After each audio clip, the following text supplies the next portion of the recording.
আমার নবী দয়াল নবী মুহাম্মদুর রাসূলুল্লাহ সাল্লাল্লাহু আলাইহি ওয়াসাল্লাম এমন একজন নবী, তিনি জীবনে একটি কথাও নিজের থেকে বানিয়ে বানিয়ে বলেন নাই।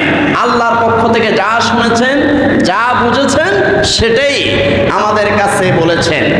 এই বিশ্বজগতের মানুষের কাছে তিনি বলেছেন। আল্লাহ রাব্বুল আলামিন বলেন, ওয়ামা ইয়ানতিকু আনিল হাওয়া ইন হুয়া ইল্লা ওয়াহয়ুন ইউহা।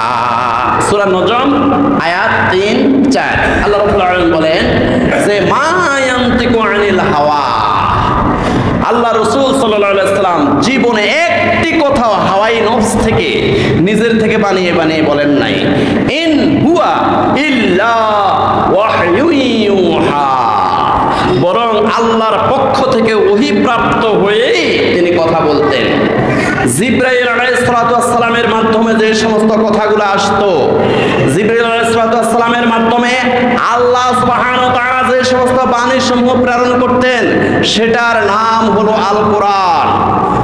আর আল্লাহ সুবহানাহু ওয়া তাআলা সরাসরি রাসূল পাক সাল্লাল্লাহু আলাইহি ওয়াসাল্লামকে যে সমস্ত কথা জানিয়ে দিতেন, ওইগুলার নাম হলো হাদিস।